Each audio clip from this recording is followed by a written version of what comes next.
Hello, in this video I will introduce you to a few URP shader of Unity. So URP, it means Universal Render Pipeline. I show you that especially if you are interested by VR and have optimized shaders in virtual reality using the standalone headset, of course, like the Quest 3. So here I have already an object that I prepared. Actually, I downloaded it from the internet. So if I go on this page here, on fab.com, I found the construction props, the volume 2. It's really super nice. You have very nice objects, good modeling, and also very good texture, very realistic, and not heavy. So you can also, I think, find it in the Unity asset store. If you go in the description in Unity, you will see that it's supported with URP. So all their shaders are already URP shader. So let's go back to Unity. And you see, yes, if I select this object, and if I go in the material of the object, you will see that it uses the shader Universal Render Pipeline Lit. So this one is really the shader to recommend. I will explain a bit more why later, but this is very good for classic shader like PBR shader, and it's pretty well optimized. Okay, so here it's already created, but I will just show you how to create a new material, a lit material, knowing that I already did a copy of the texture here in this folder. So what I will do, I will right click here in my project window, create material. I will give the name mat lit, okay? And so I have here my lit shader, you see, URP lit, and of course I will assign it to my object. Now I will just need to assign the texture, so they are here. So I have the albedo texture or base color texture, if you prefer. So here I will drag and drop here in this small square near based map. I have this one, what is it? The AO, so the ambient occlusion. So I will copy it here in occlusion. I have this one, MS. So actually this is a metallic map, but you will see later there is something else inside. So metallic and normal mapping here. So when you use a normal map in Unity, click on it and double check that here the texture type is normal map. If you import it, I think now in Unity it will detect that this is a normal map and put normal map, but just double check that it's not default and that this is normal map. Otherwise you will have very weird result. Okay, so now I go in my material, and you see near smoothness, I cannot put any texture. Actually, how this shader work, it's a bit optimized. If I check the metallic map here that I have, that they prepared, you have the RGB, it's a RGB image, but you have an alpha. And this alpha is very different. So actually, when you use a lit, what you need to do, if you want a smoothness, you put it in the alpha of the metallic map, metallic texture, okay? So then later, when you assign it, when you assign the metallic texture, he will know that the alpha is a smoothness, okay? I hope it's clear. And then smoothness, here you still have a slider. This is just the coefficient, okay? So if you put 1, it will use at 100% your smoothness texture, okay? If you use 0, there will be no smoothness, okay? So it's a multiplier. It's as simple as that.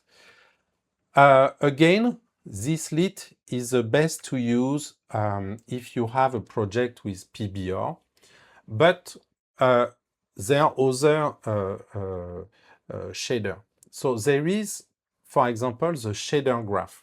So the shader graph, it's in case if you want to do something more complex, customize your shader, you will use a shader graph. So here I will show you how to do it. This time it's a little bit different because when I created my material, by default, he connected it with a lead shader. This is a lead shader of Unity. But here you will create your own shader graph, okay? So it will be your own shader. That's why you will not be able to find it here, or you will find it only after you create it, okay? So what I need to do this time, I will right-click, create, and I will go to shader graph, URP, lit shader graph, okay? This one, I will call it, I always put SH and like lead graph, for example. Okay, so now I have my shader graph. I will close that. So if you use Maya, Blender, all this DCC software, this is exactly the same principle. And what I will do, I will, of course, create a material. Here, I don't have a material yet, okay? So for that, I will right-click on the shader, create material. Now I create a material that will use this shader, and I will call it the graph.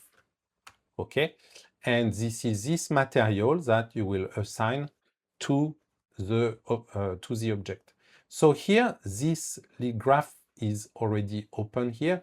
If I close it and you want to access again, you double click, or also I will close it again. If you go to the material, you see here we have the SHL graph. I will click on edit and it will open again.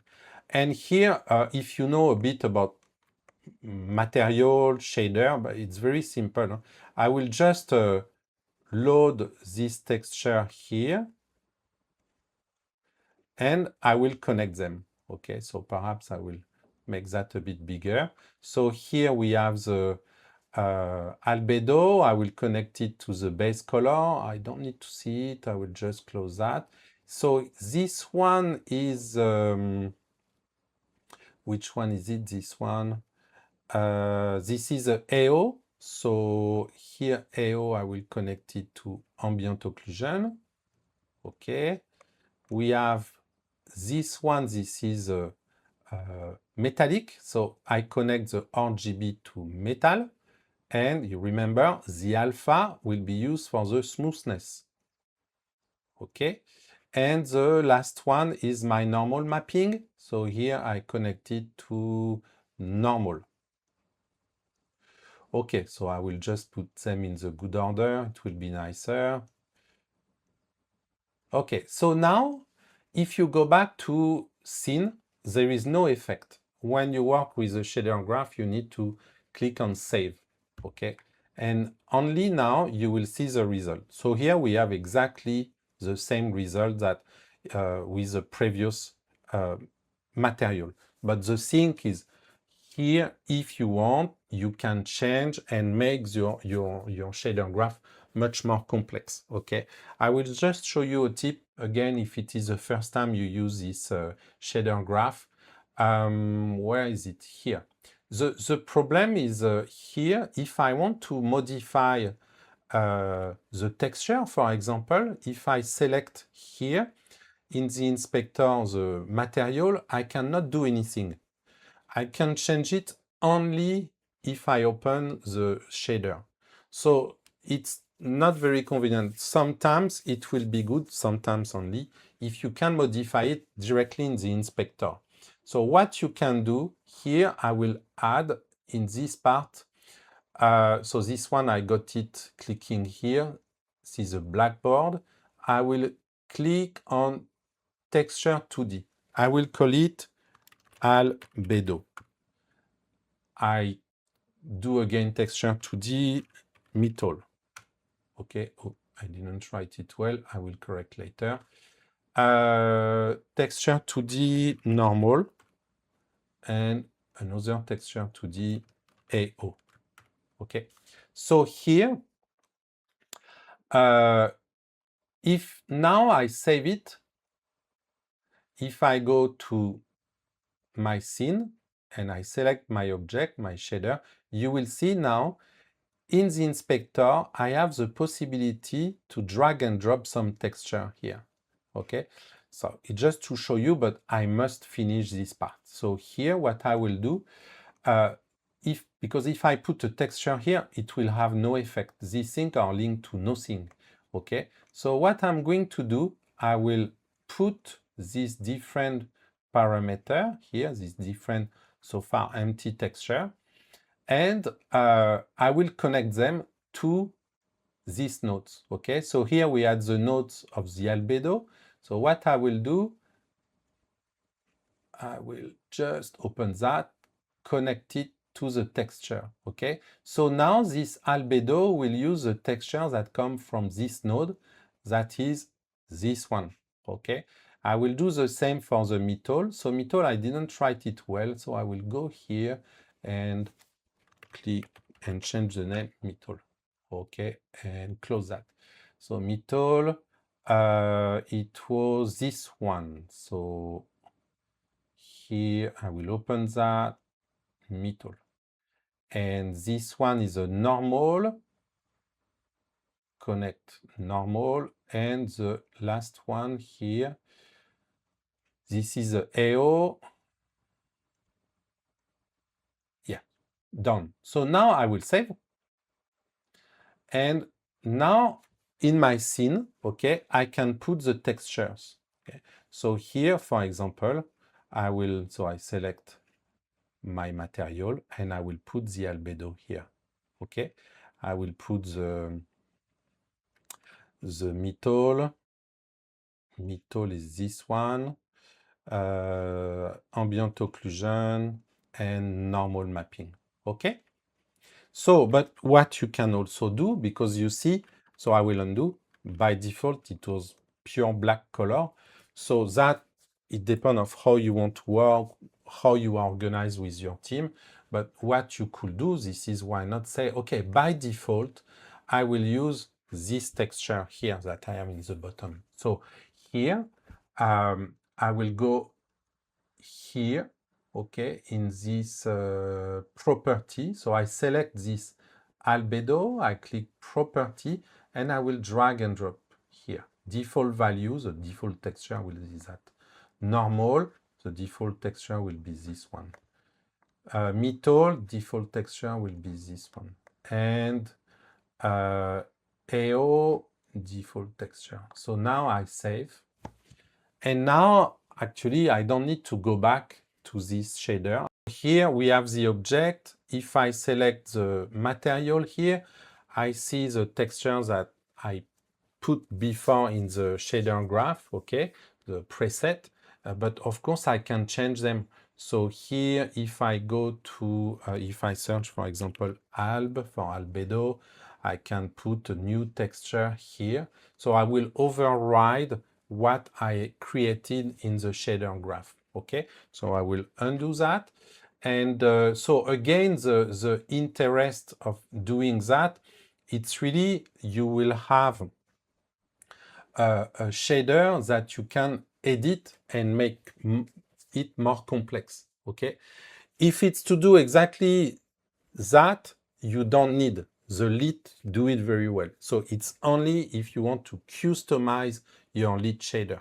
Okay, so if I create a new material, and here you see by default this is a lit, you have a lot of different materials that it will propose. If you work with again a mobile device like VR, you should use universal render pipeline. And here you have 2D, baked lit, complex lit, unlit, okay, simple lit. So I will speak about these different material. So let's, for example, pick one which is good. This is a simple lit. And here you will see when I select it, I have base map. I have no more metallic.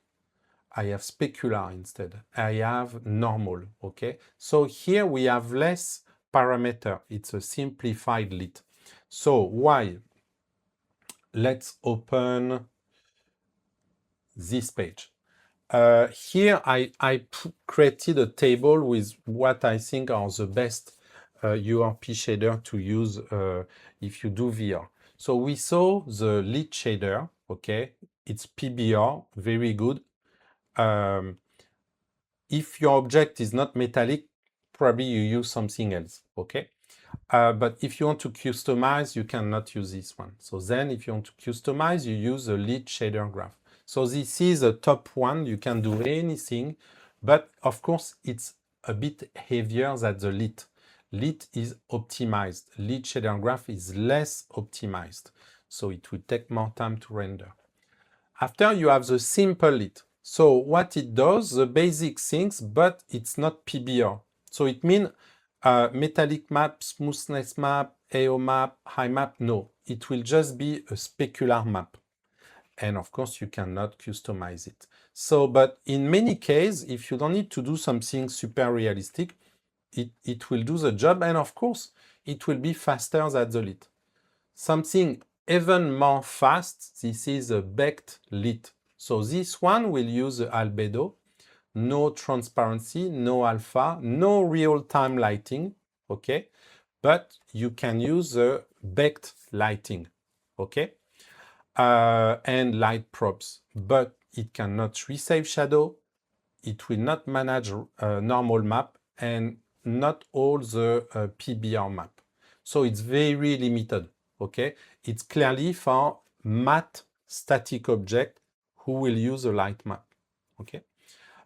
Unlit, this one is a flat rendering. There is no 3D calculation. So you will use it for, so you can put base color and emission, then it will be good for UI, some effects that don't need to have a rendering, like particles, or some emissive object, okay? So when you work, good to use, of course, the one on the right because they are faster. So me usually, if it's PBR with metal, I use lit. If it's something like matte, I will use simple lit, or if the reflection is very simple with specular, I will use this one. And matte static object, I will use backlit. Okay, I will try to avoid the lit shader graph. Yeah, so that's all for this video. Thank you.